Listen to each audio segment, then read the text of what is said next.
Hello, everyone. I'm back. Um, this is going to be part two of our study of classical Greece. I'm going to share my screen real quick and get right to it.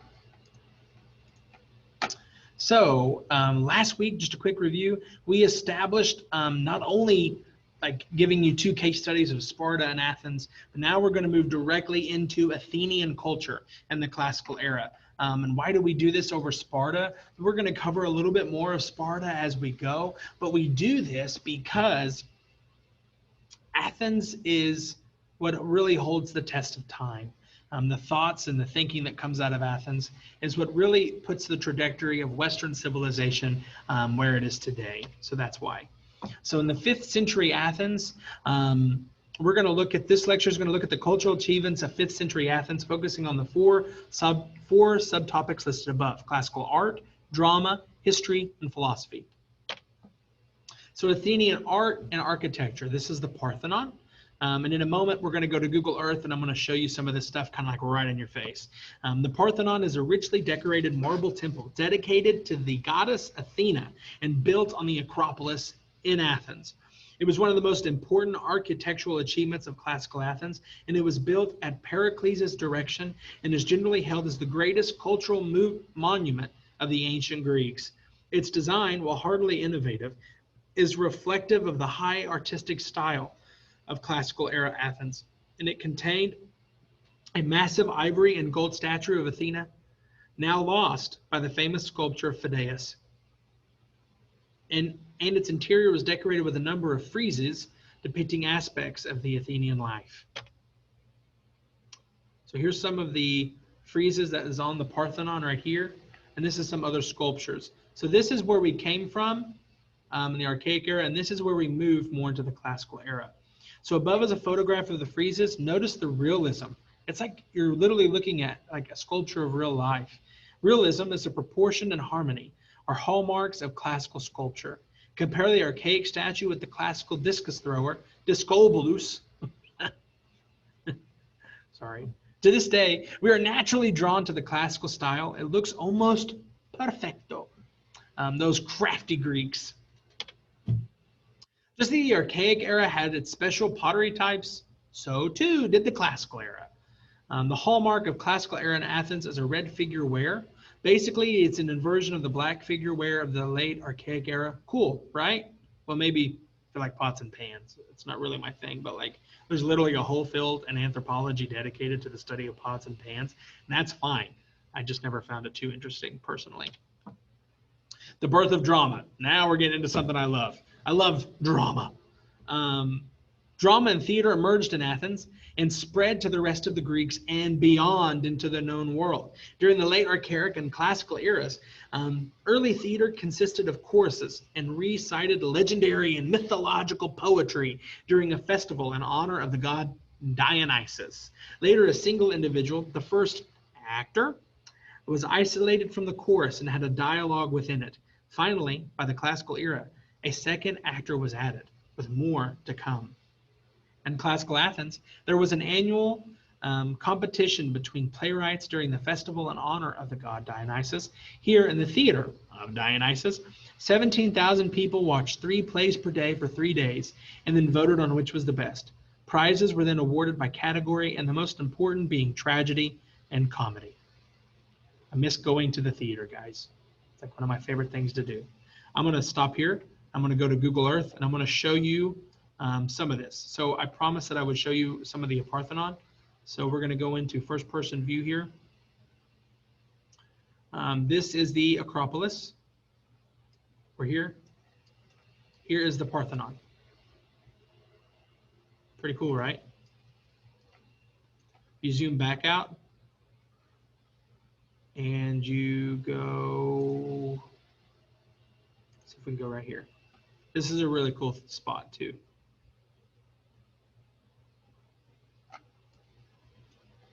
See the Greek flag? There's the Parthenon, and here is the rest of Athens. Over here, sorry, we're just gonna do this. I'm gonna give you a quick little tour of Greece, of Athens, just because, well, I love ancient Athens. It's one of my favorite places to be.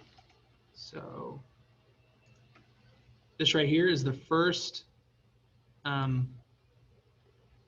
is where the first Olympics was held in the 1800s, by the way. This is pretty cool. So here it is, the Olympic Games. If you look over this way, there's where we just were, the Parthenon.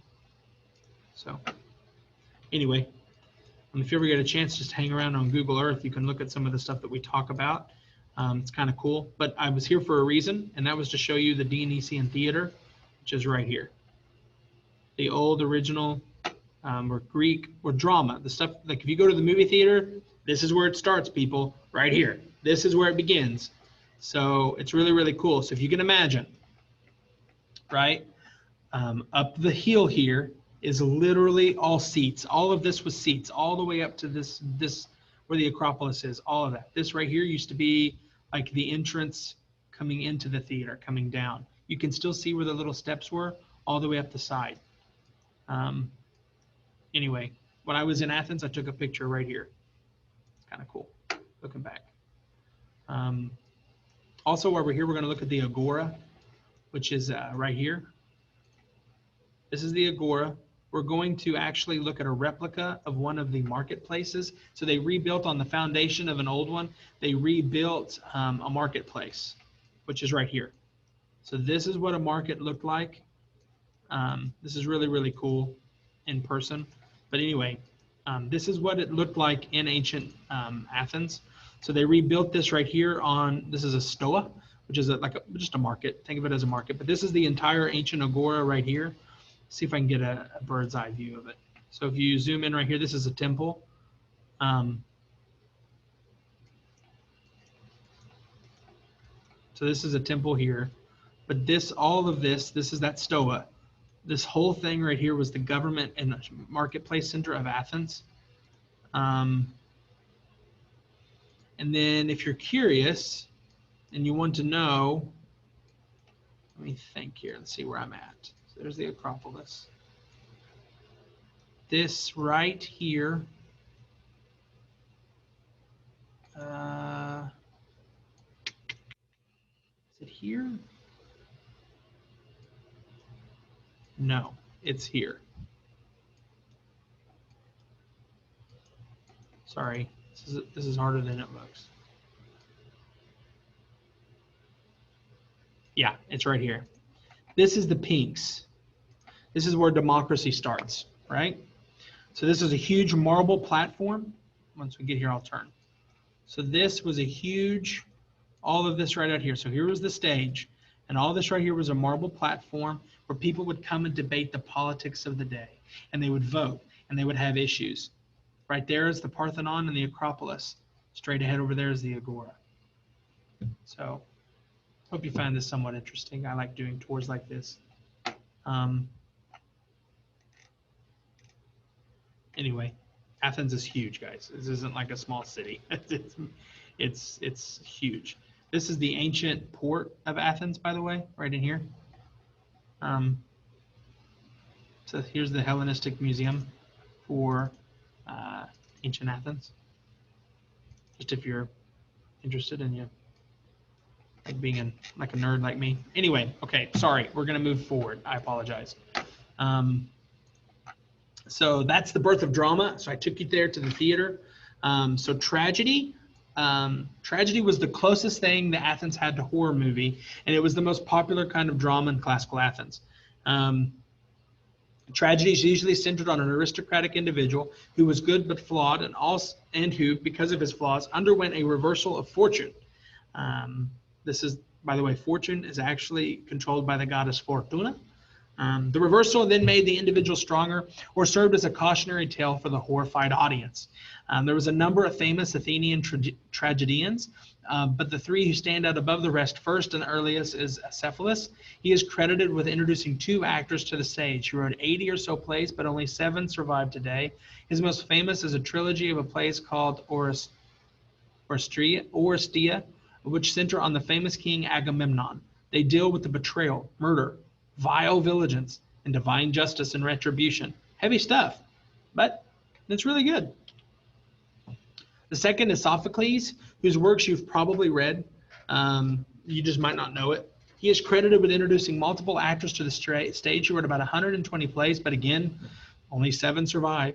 His most famous are part of the so-called Epidius cycle, treating the famous king of Thebes, Epidius, and his family. These plays are also shocking, but focus more on the response of people to these fates. Rather than just moralization or divine justice, Epidus, for example, gouges out his own eyes when he learns that he has killed his father, married his mother, and fathered children by her. Anyway, again, heavy stuff, even for today. The third and final is Euripides. He wrote about 90 plays, of which we get 18. His works tend to minimize the gods to emphasize human suffering as a source of knowledge. His Medea and Hecuba, for instance, are completely undone by the reversals of fortune. They damn the gods and go insane. Again, it's extremely heavy stuff. Then we have comedy. Sorry. Comedy. Anyway. Comedy was different from tragedy, and it was extremely less popular. I guess people don't like laughing in ancient Athens. It centered on everyday Joes with problems that were almost always resolved for the better, but by the play's end, Does that sound familiar? That's usually how most movies work. Athenian comedy was very vulgar, with actors running around with giant palupuses on their head, crude jokes, and a lot of sexual predicaments and the like. The most famous comedic playwright was Aristophanes. He was Athens' version of SNL, South Park, Family Guy, and wow, I'm dating myself. Anyway, he lampooned everyone and everything in Athens. The birth of history. Woo! That's why we're here. Classical Athens also gave rise to the field of study known as history. Yay! In Greek, historia means the inquiry of the world, and the term had originally been used by the natural scientists of Ionia. They were inquiring into the nature of the universe.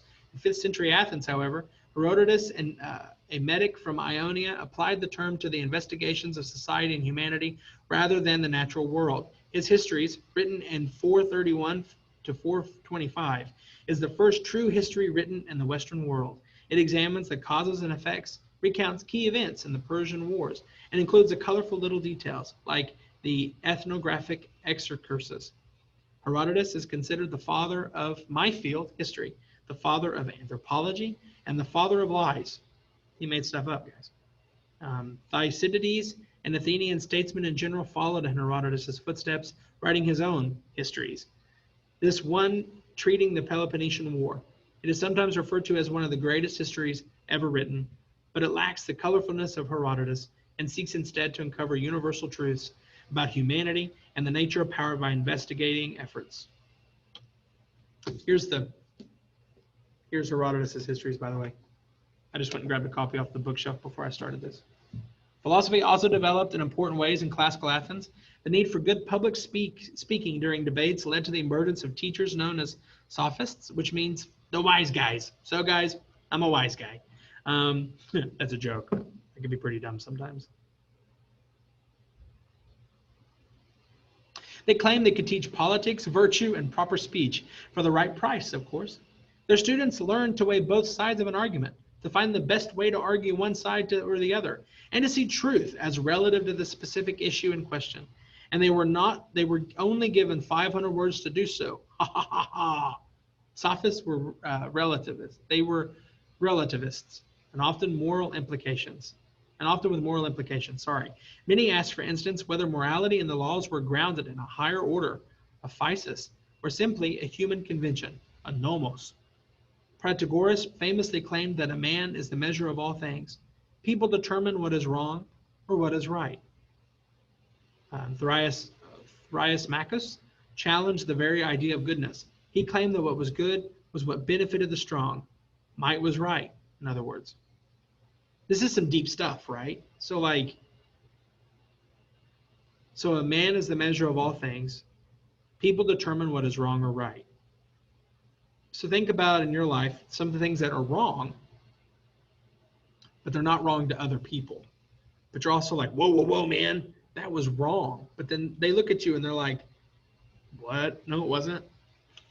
I don't know. It's rough out there. So the Socratists. Not everyone agreed with the sophists. Socrates, for instance, seemed to have been a major proponent Physis over nomos.